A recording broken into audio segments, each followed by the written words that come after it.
And welcome and good morning, everybody. Welcome to another edition here of Show Blitz, the Show Blitz pregame show here on the Man of Steel podcast, as we will be previewing the Pittsburgh Steelers versus the New England Patriots today for the Steelers home opener in the newly named stadium. Acrisure Stadium will make its inaugural debut this afternoon.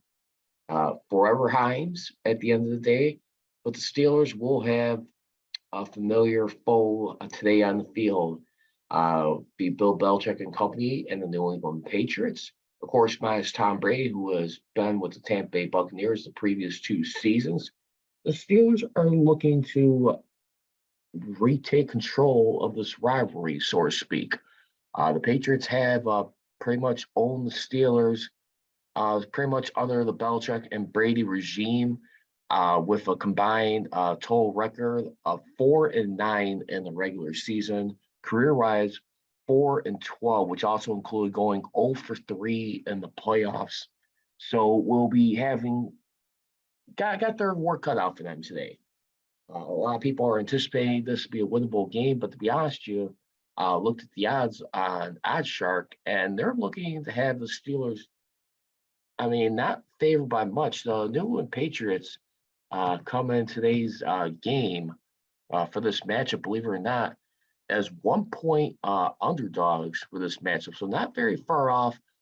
Be very aware, a little wary. Only 1 point underdog. This is a very doable game right here. And yeah, I think right now, can the Steelers in this game do a better job converting third down conversions? I think that is going to be extremely important in today's game. We're looking at this game going into this right now, as it will be the Steelers' 22nd season at the same stadium, which was previously known as Heinz Field. The Pittsburgh Steelers' record since the opening here, as it's going to be played on Acrisure Stadium, they are career 16-5 on home openers since 2001. The very first game, of course, was against the Cincinnati Bengals.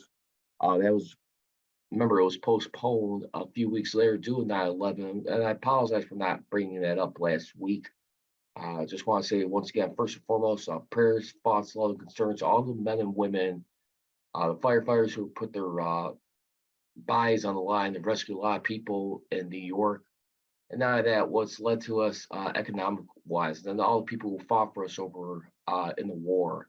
So just want to pay my salute and respect. I apologize for not bringing it up last week. Totally slipped my mind. But anyway, for this game, I mean, yeah, it's not going to be easy if you think about it. I mean, one of the things too, that was a little bit lack of frustrating right here too. Going into this game, how Mitch Trubisky, he even knows though too that, we got to do a better job getting points off turnovers. Now, offensively as a unit, Steelers offense only had 10 points to show for it when they got those points off turnovers, and another 7 by courtesy of a pick 6 by Mika Fitzpatrick, which turned into 17 points off of turnovers in that game. I mean, when you're winning a game by +5 turnover ratio right there, which is incredibly good and insanely. They forced all those turnovers on Joe Burrow last week with 4 picks and then a lost fumble, which was recovered by the Steelers defense. I mean, you think about that right there. I mean, that's the only heartbreaking thing I will walk away from it. You just cannot lose games like that when you're the man statistically right there for a defensive standpoint. Like I said, I think the biggest thing that really did leave the door open was the lack of third down conversions. You want to do a better job, controlling that, controlling the ball, time of possession, and pretty much sets a tempo, I think, for the game right there. You just cannot squander opportunities like that. And we'll see if they could, if they have that polished up a little bit more better. Definitely going to have their work a little bit cut out for them as you think about it. Going into this game right now, when you think about it too, Najee Harris, who's been dealing with a Lisfranc injury since training camp, had a foot injury towards the end of the fourth quarter. I want to say it was on the Steelers' second to last drive in regulation before it eventually got tied up. They were trying to run out the clock, and he got hurt. But he was a full participant in practice. I mean, so he's pretty much good to go. May see his workload get reduced. We'll get into that a little bit later on. But yeah, that's going to be very vital right now. And we're looking at the weather forecast for today's game. It was going to be 64 degrees Fahrenheit for today's game. Air quality should be fair. Wind northwest 1 mile and wind gusts 2 miles per hour. Just give you an idea for today's game. So it doesn't look like we're going to be seeing any rain right now for today's game. As we go into this, I'm looking at AccuWeather.com, see what's happening here for today. But yeah, should be very decent weather experience for fans who are live and in person going to watch the Steelers game. So here we go. Today, once again, we'll be hearing the call of Inagural and Charles Davis on CBS. We'll be having the call on today's game going into this matchup today. And I definitely love hearing those two voices while watching the game. Definitely become favorites of mine. More so Inagural. Charles Davis, really well polished. Just got a little annoyed with the little toe tap there by the Bengals player last week, but that's another story. But yeah, I think the biggest story of that week's game was TJ Watt, who did end up tearing his pec last week in the game versus Bengals right there. And we didn't find out until Tuesday that he was not going to require to have surgery. He's going to be out for up to 6 weeks right now with that pec injury. And just get used to the fact he's going to be a little bit injury prone. But anyway, if you think about it, I mean, from that point, so if you're talking about 6 weeks, he should be available just in time, be on the road against Philadelphia. But to be honest with you, I'm not sure if I want to rush a guy like TJ Watt. If anything, if you're talking about 6 weeks of rest, I mean, that should be available by October 30th, which will be the week 8 of the regular season. Well, it'll be on the road in Philadelphia. That'll be on CBS at Lincoln Financial Field. But now that, keep in mind too, right after that game, they have their bye week. So if I'm the Steelers and TJ Watt, depending how he's recovering, I'd rather have him ready for week 10, which will be their 9th regular game of the season. I mean, going into that matchup.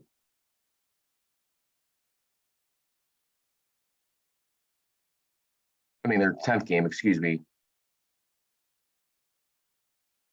And I'd rather, at this point, a guy like TJ Watt, yes, he's just as valuable right now.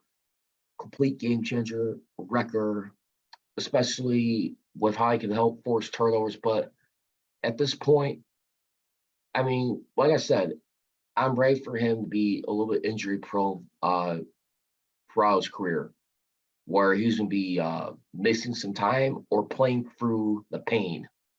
I mean, just get used to it. It's been a sign like that last year. I know I sound a little harsh saying that, but at this moment in time, you got to be careful with a guy like that. I'm not sure if I'll rush him back just yet, just seeing how he's going in the recovery process. So that's what we're looking at. We're either looking on the road versus the Eagles, or the smart thing to do, me personally, you got the bye week right after that. Have it ready for the November 13th game, which would be more likely, in my opinion, going up against the New Orleans Saints, which will be a home game, by the way, as we look at this contest right here. But yeah, it should definitely be pretty interesting, to say the least, what the Steelers will come up with schematically here on this game as we look at it. Feel free to follow me on social media. You can definitely follow me on Twitter, on the Man of Steel podcast at Man of Steel CTR, and on Instagram at Man of Steel Nation, as we are just getting started right here on this game day edition here of the Man of Steel podcast. As we are streaming live on Facebook and on Instagram right now, just getting warmed up right now for this game. And all the other storylines. But like I said, going back to the points off turnovers right there, it scored 17 points in total. Pick six by Minka Fitzpatrick, plus a touchdown and a field goal. And if you notice in last week's game too, I mean, that's where the momentum really started to shift. I mean, once they went up like 17-3. I mean, at that point. Now remember, in that game, first Bengals in the week one opener in Cincinnati, by the way. I mean, just to recap, I mean, right there. First half alone, Steelers on third downs were 0 for 4 in that half. But yet, surprisingly, in the red zone, they were 1 for 2 in that half. And at that point, they only had 2 penalties, too. Second half, sloppy. They had about an additional 6 more penalties in the second half for 49 yards. And when you break down the penalty summary in that game, what did we see? Once again, it was 6 committed by the defense for 39 yards. The 2 biggest ones that really stood out in that game was that the 2 pass interference calls, which totaled up to 15 yards. And then they had 2 roughing the passer calls for 13 yards. And of course, one of the biggest ones, too, was illegal hands to the face by TJ Watt. And shortly after that, after a player 2 layers, when he was in incredible pain with the pec injury right there, as he got evaluated immediately. That's going to be the biggest difference right there, I feel.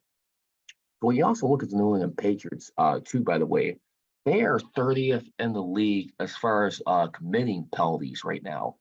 They only got 3 for the year for 15 yards. Steelers right now, they are 10th in that category right now. So that's one thing right now.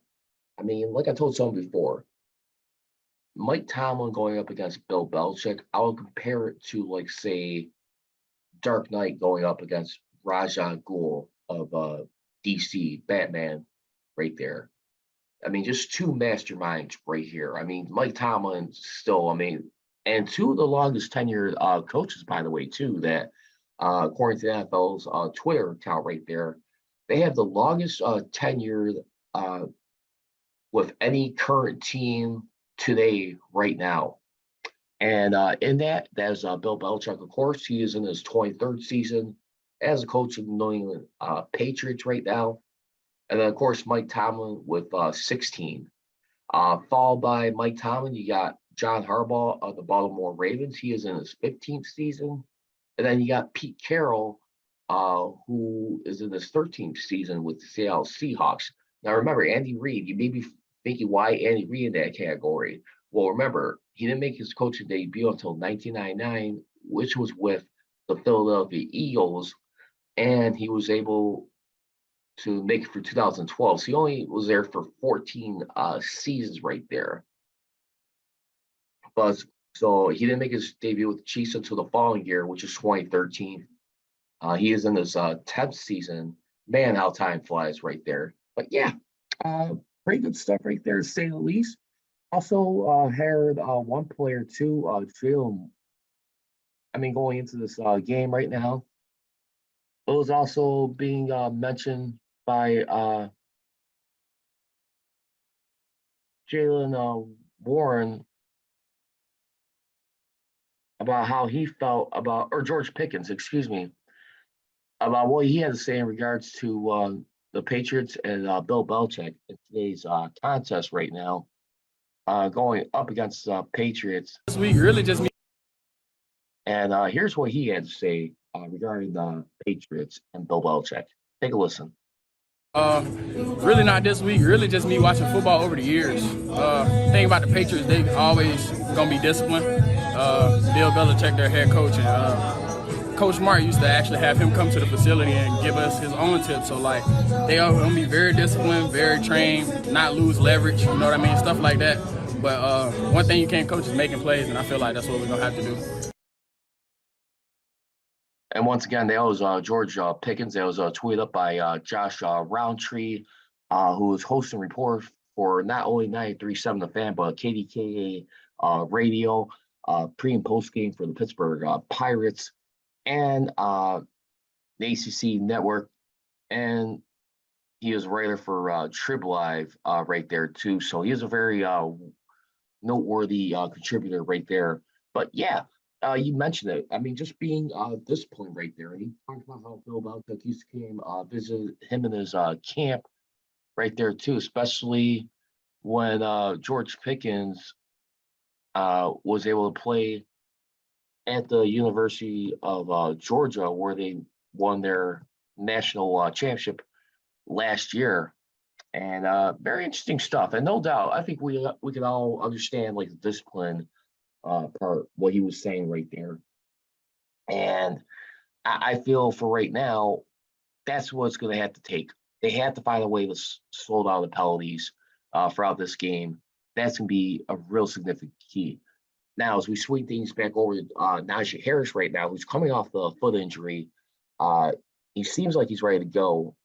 He's got the green light to go for today's game, but Josh Roundtree, he doesn't expect Najee to get a full workload versus the Patriots. He feels Jaylen Warren gets about 30 to 40% of the snaps simply because, one, he's probably not 100%. Two, remember, they also got the Cleveland Browns Thursday night football game, which would be 8:15 p.m. Eastern kickoff. And then also, number three, they like Warren. And by the way, just quick reminders before going further. For anyone who wants to watch Thursday night football games, I know it's on Prime Video this year. Just a quick friendly reminder, you don't necessarily have to be a Prime Video subscriber to stream the games. If you're also signed up with NFL Plus, you get to watch all the live primetime games through NFL Plus subscription on your phone or tablet. I don't think you can watch on your computer. I tried that on my laptop on Thursday night. I was only able to hear like the radio broadcast version, so I had to watch off my phone. So just a reminder, if you're not a Prime Video subscriber, no worries. You can always sign up for NFL Plus. That is about $9.99 a month right now, or you can pay the yearly subscription, I think, which is around like $78, $79 for sales tax. So you can also do that too. So that is another option right there. So if you want to watch Thursday night games, you can also do that for the NFL app. Just a friendly warning right there. I will just say this. Make sure you got a good signal, because honestly, the NFL streaming on their app is a little okay, to be honest with you. It could be a little frustrating when it comes to like live games, but on top of that, you do get access to all your live local games that's in your TV market where you live at right there too. And you get to watch either full game or condensed replays of the games right after the game, usually. Okay. So just throw that out there. So remember, you can also subscribe to NFL Plus if you also want to watch Thursday Night Football. If you're not a Prime Video subscriber, just want to throw that out there as an FYI going into that. Yeah. So, and also speaking of which, too, congratulations on Mike Tomlin too, with his 155th victory. He moves past Pro Football Hall of Famer, three-time Super Bowl champion, former coach of the Washington Commanders, Joe Gibbs right there. Now, Joe Gibbs still has him beat as far as career wins with 171, while Mike Tomlin has 163. So he needs about nine more victories to pass him in career wins. Just about to throw that out there. But he moves past him as far as regular season wins. So congratulations to coach Mike Tomlin. Now let's get to the injury report. Steelers officially placed TJ Watt on Thursday, September 15th, on the reserve and injured list.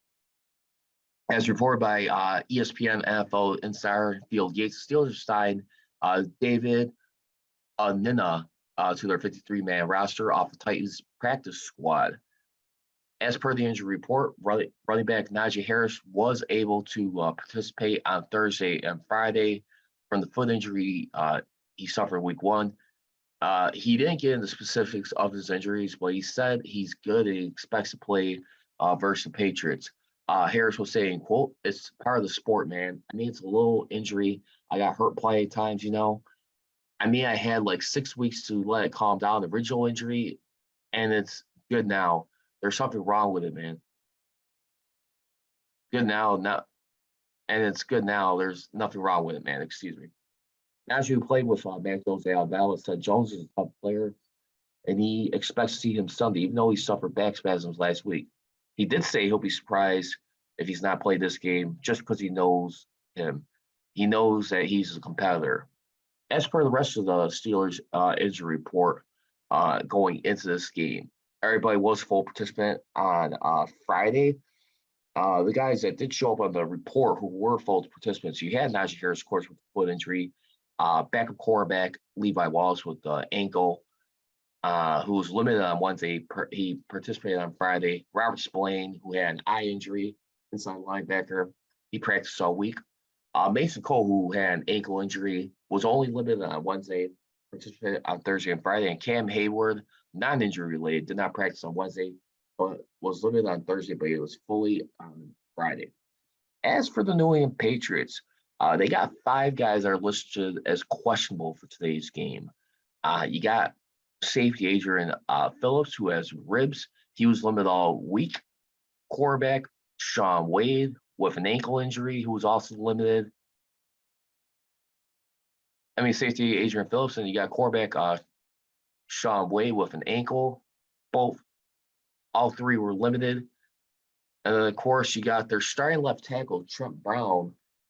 He didn't appear on the injury report until Thursday, but was limited Thursday and Friday.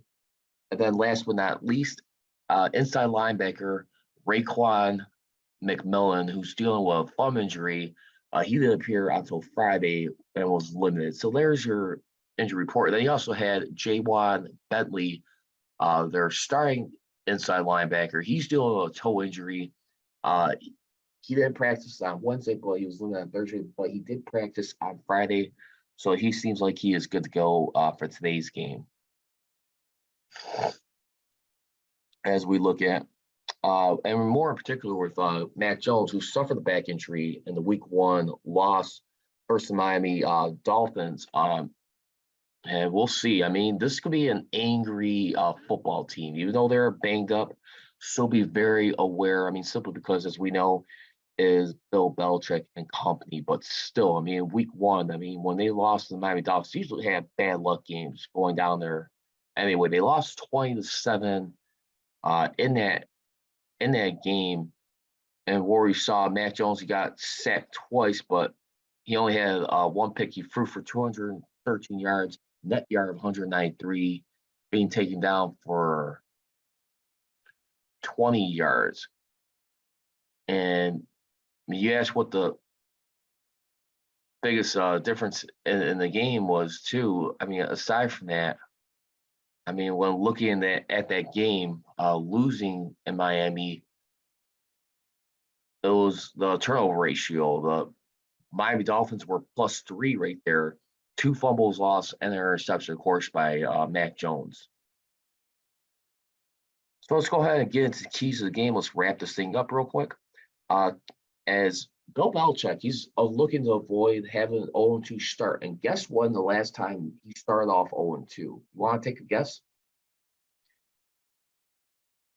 Time's up. It was 22 years ago, 2000, his first year with the New England Patriots. They wanted to go finish 5th in the division, which was dead last in the AFC East. This was still back in the original 3-division format before split off into 4 20 years ago, beginning of the 2002 season. But they wanted to go to 5-11. So Bill Belichick, he hasn't been 0-2 in a long time, trying to get off snide in today's game with a victory. But key number 1 for today's game, third down conversions. As I mentioned earlier in the show, they went 4-15 last week. Not good enough right there. They got to manage to do much better in third down conversions. Trubisky did go 3 of 13 on passing attempts. Collecting on offense, the Steelers did manage to get 10 points off of 5 turnovers, while Mick Fitzpatrick cashed in with a pick 6 to make an additional 7, which was the opening 7 points, by the way. So that's going to be key number 1. Key number 2 for today's game, weighing the line of scrimmage. Looking for today's matchup, you're going to be looking at left outside linebacker Matt Judon versus left tackle Dan Moore. Will be the one-on-one match for today's game. Judon is a three-time Pro Bowler who led his teams with the Ravens and Patriots for 3 straight seasons from 2019, being the top dog in sacks right there. Last year, he had career highs with 12.5 sacks and 25 quarterback hits right there. Steelers did a good job keeping Trubisky on his feet versus Bengals. Only got brought down 1 time. That is very crucial right there. Also on the offense, in regards to winning the line of scrimmage, look for Jalen Warren to help fill in the gaps for Najee Harris. Warren, who comes undrafted out of Oklahoma State, he had career high in scrimmage yards in his final year with Oklahoma State last year. He had 256 attempts for 1,216 yards, 4.8 yards per attempt, along with a high in 25 receptions with 225 yards in total for scrimmage, 1,441 yards and 11 touchdowns. No receiving touchdowns, those are all on the ground right there. So that's going to help be complementary of the second key. And the last key, I'm going to say it once again, like I said, versus the Bengals last week, staying disciplined. Defense, of course, as we knew, committed 6 penalties for 39, which featured 2 PIs and roughing the passers, also 2 right there.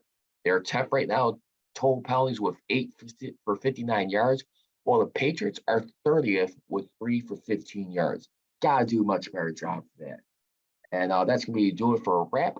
I'm going to go ahead and predict a Steeler win, but don't be surprised if this is a loss if they start off 1-1 right now, to be honest with you. But I tell you what, it would be nice to have a win going into this game right now. I mean, of course, for a lot of reasons right there, just now they have a good start.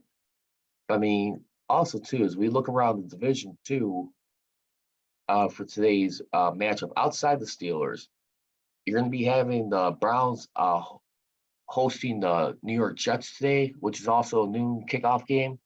But, of course, Baltimore Ravens will be hosting the Miami Dolphins. And then you got Cincinnati Bengals on the road versus Dallas Cowboys right there.